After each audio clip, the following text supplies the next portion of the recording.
That's the sound of a AMG Mercedes-Benz. I'm sure I would love to own such a car. Would you? Well, worry no more. Let's get to know how we can achieve such a dream or even start a car selling business.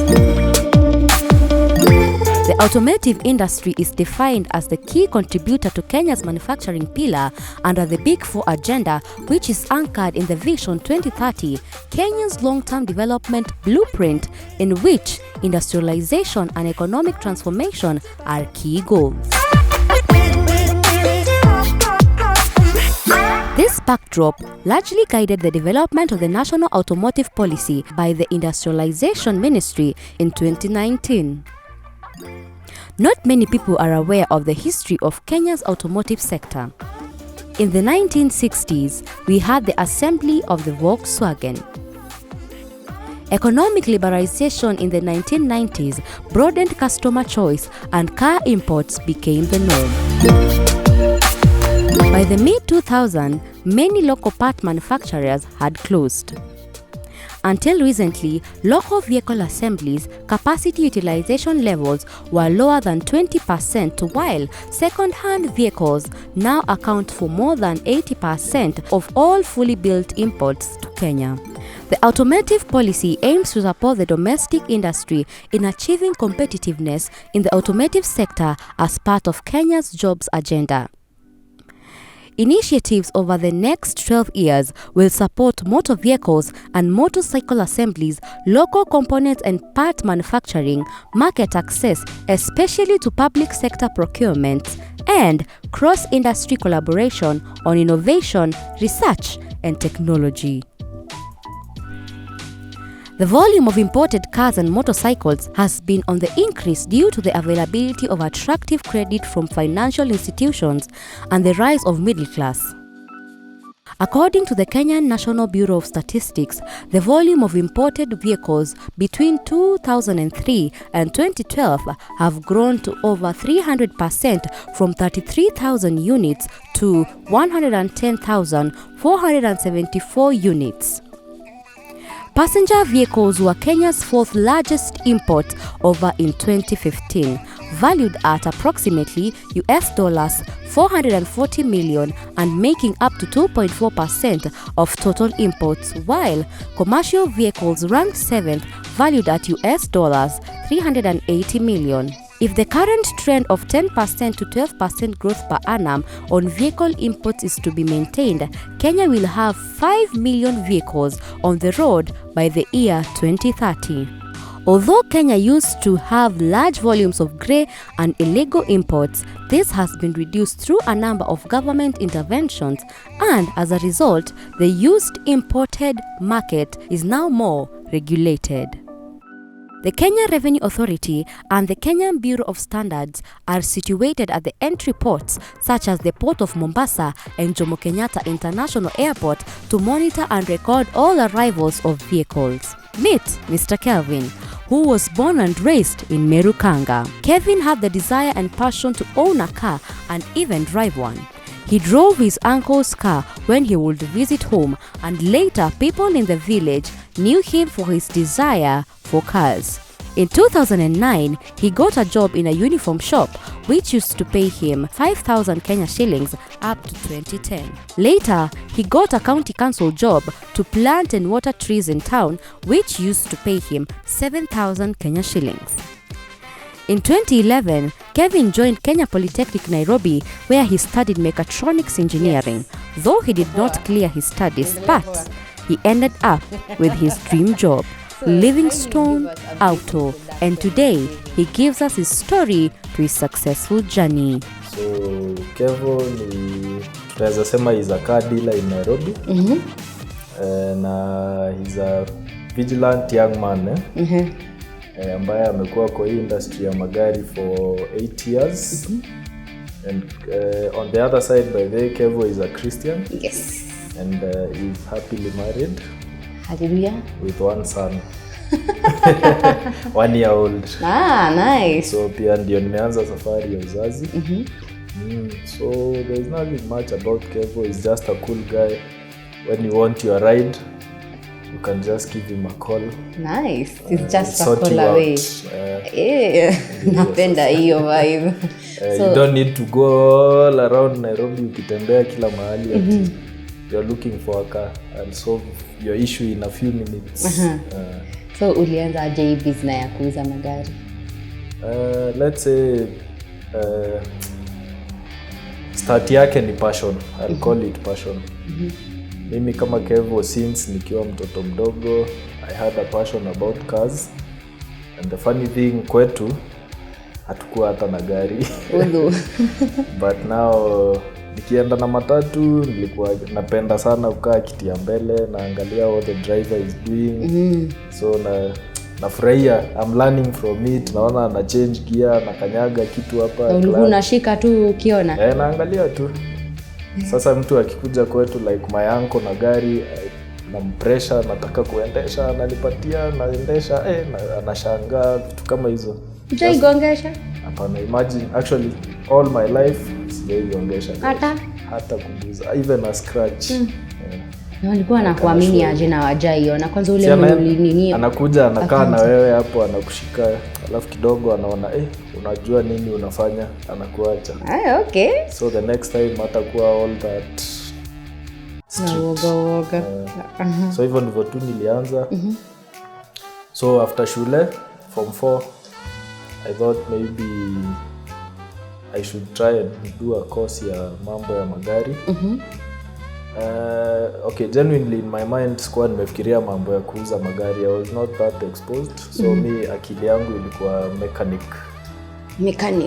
Unajua nilikuwa najua what you can do about cars is repair. Sababu huko ushago, been brought up in Meru, na bila kuja huku Nairobi and visiting nje ya ushago sana, singejua mambo ya car dealers. Nilikuwa naona that's way beyond kitu naweza fikia. Unaona? So nilikuwa nimetarget maybe being a mechanic. So vile nilimaliza shule, I decided let me go do a course inahusiana na magari. So that's why I joined Kenya Poly. Hii hapa iko hapa tu Nairobi. Nikaenda kufanya, okay, I was supposed to do automotive but nilifanya mechatronics. What happened? Ukafanya someone misguided me somewhere. Kwa ile course introduction, course hiyo ndio ilikuwa the first class ya mechatronics. Wakaniambia this is the best one, achana na automotive, this one covers magari, all aspects of the cars. So mimi nikasema ndio hiyo. So nikachukua mechatronics, but now in the course of the ndio nilirealize it's not the one. But now bado sikuchoka. So behind sababu ya passion ya magari, after high school I used to chukua gari za marafiki zangu sana and drive around, get my friends, tunaenda kupiga lap na gari huko tu Meru. So most of my friends walikuwa wanajua mimi niko poa na mambo ya magari. So there is this time niko first year, mwisho my friend akanipigia, akaniambia the brother has a car yard. So akaniambia if I can come and help them kupeleka gari the Sunday car bazaar. So mimi nikamwambia niko sawa, lakini sijaendesha gari Nairobi. Akaniambia hakuna tofauti, Meru na Nairobi tu ni barabara kubwa. Nikamwambia haya tuende tujichoche. Nikakuja nikachukua gari na tukapeleka. So I was surprised, hata mimi nikashindwa, like that easy. Tukaanzia hapo sasa. That is where we started. Hukumaliza shule? Hapana, nilianza sasa kuhustle nikiwa shule. But nilisungangana na shule, but now engineering niko ngumu sana. You can't hustle and do engineering at the same time. So at some point I had to drop it. Okay, nilimaliza mpaka mwisho, but sasa nilianguka some exams na nikashindwa. Nikaona siwezi zirudia, ni ngumu. Engineering si joke. Not a joke. Though laterwards I compensated, nilisikia vibaya.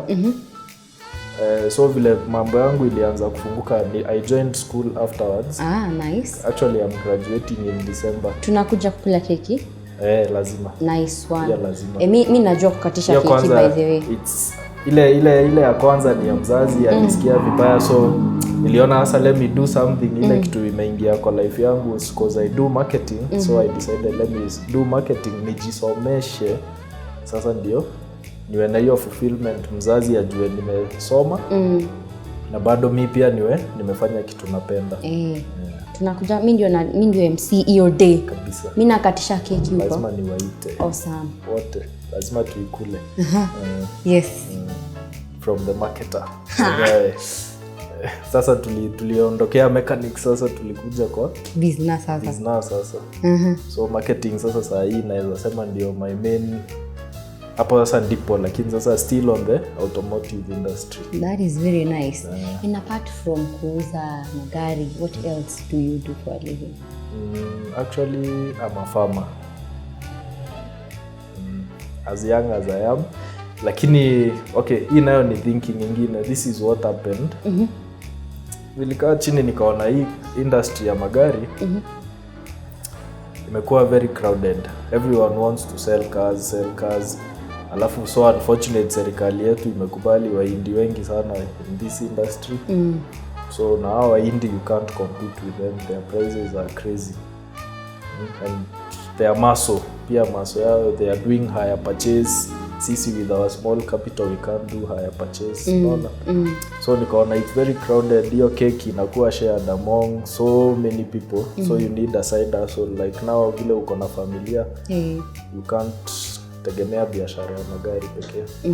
So na mimi napenda kukaa na wazee sana. Actually my closest friends are 40-year-olds and that is very nice. And above. Wisdom nayo. Yeah, so I get a lot of knowledge from there. So these guys ndio wameni encourage to, wakanionyesha in future every youth is running kutoka Ushago anakuja Nairobi. But what tuangalie, everyone needs to eat. Yes. Unaona? Kila mtu lazima akule. There will never come a time or a generation where they don't eat. Na kila mtu anauza shamba huko Ushago, unaona mzazi anakatia watu kashamba, wanauza, wananunua pikipiki, wananunua taxi. Unaona? Hizo shamba ndizo tungelima. So whom do you expect to feed the world in the near future? That is very true. Unaona? So if you look at the farming, in the farming industry there is a lot of potential. Na hata kwa Forbes, if you follow the Forbes, wanasema the next billionaires will be farmers. Unasikia? Sijui ni kujoin. Hiyo ndio ilini encourage. Mi hata navuta, I encourage so many people tuende tukalime. Hakuna ushamba. Unajua vijana wengi wanaona kulima ni ushamba. That is very wrong. Hakuna ushamba kwa kulima. People have to eat. Kabisa.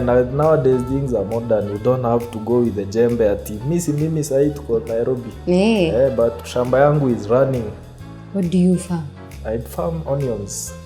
Vitunguu alone. Vitunguu, but of course sababu ya crop rotation at times tutafanya cabbages and potatoes.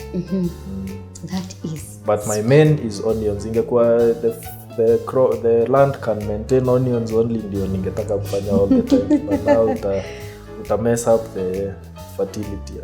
So you have to rotate. Iko sawa sana. So hapo ndio niliona niguze. Kwa inani boost kidogo. Na onions ziko na pesa. Yes. Onions ziko na pesa. Kwa vitunguu ninakuja. Itabidi because everyone actually wacha nikope the logic in it. Nani atumiangi kitunguu kupika? Hakuna. Yule mtu pekee atumii kitunguu kupika ni dini moja tu ya Wahindi nilisikia watumii vitunguu, but everyone else in the world anatumia kitunguu kupika. Si kama viazi unaweza sema it's optional. Kitunguu lazima uiweke kwa food, lazima upike. Na ukiona market yake is very wide sababu hata shule, hoteli, unaona? Everywhere, yani hospitali, nini, kila kitu nyumbani. Ni kitu mtu hawezi fanya, hawezi pika bila. Ni kama kutengeza mafuta. Unaweza pika bila mafuta.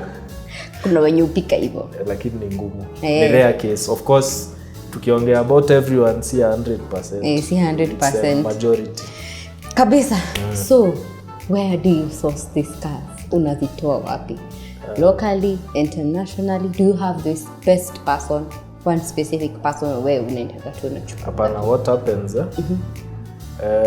from the experience I've created my own network with these big dealers. So I have a connection with them whereby mostly I like dealing with used cars, but I can also help on new cars whereby I have the connection these big dealers. So badala ya customer akikuja uanze kuzurura, unajua is quite a hassle. There are more than 100 showrooms in Nairobi. So you can't go around all the showrooms in Nairobi. So what we concentrate on is to reduce your time na hiyo energy yote ya kuzunguka kutafuta what you are looking for. I have the knowledge of all the cars where they are in Nairobi. So I'll make your work easier. Unaona? So if you come to me uniambie unataka this and this, I can give you options. I'll pick them from my friends who I know have them. Nikulete all the options you need. You can choose any from those. So my sources are just within, but we also do imports. Yeah, so in case you would like maybe to get a direct import kutoka Japan or UK or South Africa, tunaleta tu. We have an arrangement whereby tunakaa, we do an agreement and I guide you through the process. Ile process yako wewe, kuna vile hiyo process inaenda. So unalipa in installments, as in kuna like the purchasing cash ndio ya kwanza utalipa. Na for the sake of security, sababu watu wengi wanaogopa mambo ya magari, you don't pay to me, nitakupatia account, you just pay there directly. Na if you're okay, you can pay me, nilipe whichever way. Gari ikikuja ifike Mombasa, sasa nitakupigia tena nikwambie imefika, so nikupatia account, you pay the duty yourself, naelewa. Na then the clearing charges zile ziko hapo. Then ukitaka unaweza endea gari Mombasa mwenyewe ama tukuletee pia up to Nairobi. We can even deliver up to your home, and then there is a percentage tutakucharge. And ina take how long your process? Importing takes depending, ina depend with many factors, but from the date you pay, it's approximately 4 to 6 weeks only. Yeah. And you get your car. Yeah. It depends to the what ile inaweza kudelay ni kama meli haitoki, hakuna meli ya hiyo wakati. Unajua kuna ile meli ya magari, so lazima kuwe na one at that time inatoka. So ukibahatika upate there is an immediate meli inaloadiwa hiyo time, 4 weeks uko na gari yako, 5 weeks. Well, wase mmesikia, just 6 weeks. Only 6 weeks and you have your car. This is only the first half of the show, and tukirudi second half, we will get to know now, get deeper into business, tujue capital and the challenges. Manze, this is a show you would never want to miss. Stay tuned. I am your host, Judy Wanjiko Njonge, and this is The Breakout Show.